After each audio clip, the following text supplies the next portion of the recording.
ഇന്ത്യയുടെ പ്രതിരോധ മന്ത്രാലയം ഇന്ന് പുറത്തുവിട്ട വാർത്ത നമ്മളെല്ലാവരെയും സന്തോഷിപ്പിക്കുന്നതാണ്. ഇന്ത്യ അതിനൂതനമായ ഇരട്ട എഞ്ചിനുകളുള്ള യുദ്ധ ഹെലികോപ്റ്ററായ പ്രചന്ദ് വാങ്ങുന്നതിനുള്ള ഓർഡർ നൽകിയതാണ് ആ വാർത്ത. 156 ഹെലികോപ്റ്ററുകൾക്കാണ് ഇപ്പോൾ ഓർഡർ നൽകിയത്. ഇതിന് ഏകദേശം 63,000 കോടി രൂപയോളം വരും. ഇത് നമ്മുടെ രാജ്യത്തിൻ്റെ സൈന്യത്തെ ആധുനികവൽക്കരിക്കുന്നതിൻ്റെ ഭാഗമായി ഈ സാമ്പത്തിക വർഷത്തിലെ ഏറ്റവും വലിയ ഇടപാടാണിത്.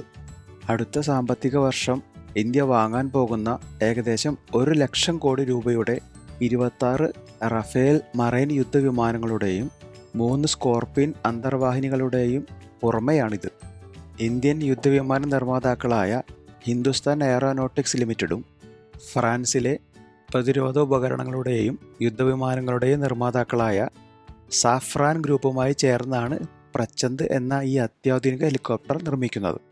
ലൈറ്റ് കോമ്പാക്റ്റ് വിഭാഗത്തിൽ വരുന്ന പ്രചന്ദിന് 5500 മീറ്റർ ഉയരത്തിൽ പറക്കാനുള്ള ശേഷിയുണ്ട്. മണിക്കൂറിൽ 268 കിലോമീറ്റർ സ്പീഡിൽ 550 കിലോമീറ്റർ നിർത്താതെ പറക്കാനും കഴിയും. കിഴക്കൻ ലഡാക്ക്, സിയാച്ചിൻ എന്നീ ഉയർന്ന പ്രദേശങ്ങളിലെ യുദ്ധ ആവശ്യങ്ങൾക്ക് ഉപയോഗിക്കാൻ കഴിയുന്ന ഇവയിൽ 20 mm ടററ്റ് തോക്കുകൾ, 70 mm റോക്കറ്റ് ലോഞ്ചറുകൾ, എയർ ടു എയർ മിസൈലുകൾ, ആക്രമണങ്ങളെ ചെറുക്കുന്ന ലൈറ്റ് വെയ്റ്റ് ആർമർ പാനലുകൾ, സെൽഫ് സീലിംഗ് ഇന്ധന ടാങ്കുകൾ, ബുള്ളറ്റ് പ്രൂഫ് ഷീൽഡുകൾ, ഭാഗികമായി കേടുപറ്റിയാലും പ്രവർത്തിക്കുന്ന റോട്ടർ ബ്ലേഡുകൾ, റഡാർ സംവിധാനങ്ങൾ എല്ലാം ഇതിൽ സജ്ജീകരിച്ചിരിക്കുന്നു. പ്രചന്ദിന് ടാങ്കുകൾ, ബങ്കറുകൾ, UAVകൾ അതായത് ആളില്ലാത്ത വിമാനങ്ങളും ഡ്രോണുകളും ഉൾപ്പെടെ തകർക്കാൻ ശേഷിയുണ്ട്. 1999 കാർഗിൽ യുദ്ധത്തിലാണ് ഇത്തരം കോപ്റ്ററുകളുടെ അഭാവം ഇന്ത്യ തിരിച്ചറിഞ്ഞത്. ഈ ലൈറ്റ് വെയ്റ്റ് വിഭാഗത്തിലെ ലോകത്തിലെ തന്നെ ഏറ്റവും പ്രശസ്തമായ ഹെലികോപ്റ്ററുകളായ US-ന്റെ അപ്പാച്ചെ, റഷ്യയുടെ കമോവ് KA-52 അലിഗേറ്റർ, യൂറോപ്പിൻ്റെ യൂറോകോപ്റ്റർ ടൈഗർ എന്നിവ പ്രചന്ദിൻ്റെ ഈ ശക്തിക്ക് മുന്നിൽ പതറുമെന്ന് തീർച്ച. ചൈനയുടെ യുദ്ധ ഹെലികോപ്റ്ററുകളായ കായ്ക്ക് Z-10നും ഹാർബിൻ Z-19നും ഇന്ത്യക്ക് മേലുള്ള മുൻകൈ ഇതോടെ ഇല്ലാതാകും. വർഷങ്ങളായി റഷ്യയിൽ നിന്നാണ് ഇന്ത്യ യുദ്ധസാമഗ്രികൾ വാങ്ങിയിരുന്നത്.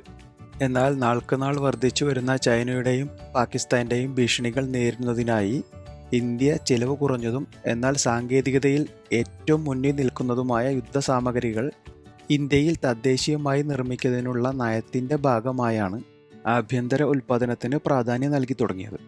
156 പ്രചന്ദ് ഹെലികോപ്റ്ററുകളിൽ 66 എണ്ണം വ്യോമസേനയുടെയും 90 എണ്ണം കരസേനയുടെയും ഭാഗമാകും.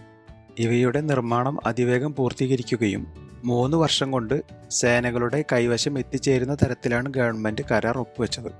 ഇന്ത്യയുടെ പോരാട്ട ശേഷിക്കും പ്രതിരോധത്തിലെ സ്വാശ്രയത്തിനും ഈ തീരുമാനം വലിയ ഉത്തേജനം നൽകുന്നു എന്നാണ് ഇന്ത്യയുടെ രാജ്യസുരക്ഷാ മന്ത്രി രാജ്നാഥ് സിംഗ് സോഷ്യൽ മീഡിയയിൽ പോസ്റ്റ് ചെയ്തത്.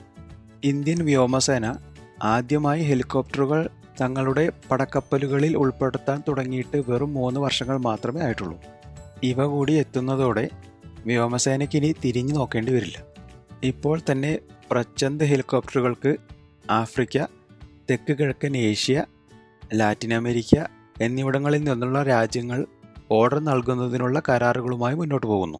നമ്മുടെ പ്രധാനമന്ത്രി മോഡിയുടെ അടുത്ത ആഴ്ചത്തെ ശ്രീലങ്കൻ സന്ദർശനത്തിന് മുന്നോടിയായി പുതിയ പ്രതിരോധ സഹകരണ കരാറിനും 156 ലൈറ്റ് കോമ്പാക്റ്റ് വിമാനങ്ങളും ഇന്ത്യയിൽ തദ്ദേശീയമായി നിർമ്മിച്ച 307 അഡ്വാൻസ്ഡ് ടോവ്ഡ് ആർട്ടിലറി സിസ്റ്റങ്ങൾ നൽകുന്നതിനുമുള്ള അംഗീകാരം പ്രധാനമന്ത്രിയുടെ കാബിനറ്റ് കമ്മിറ്റി ഓൺ സെക്യൂരിറ്റി അംഗീകാരം നൽകിക്കഴിഞ്ഞു.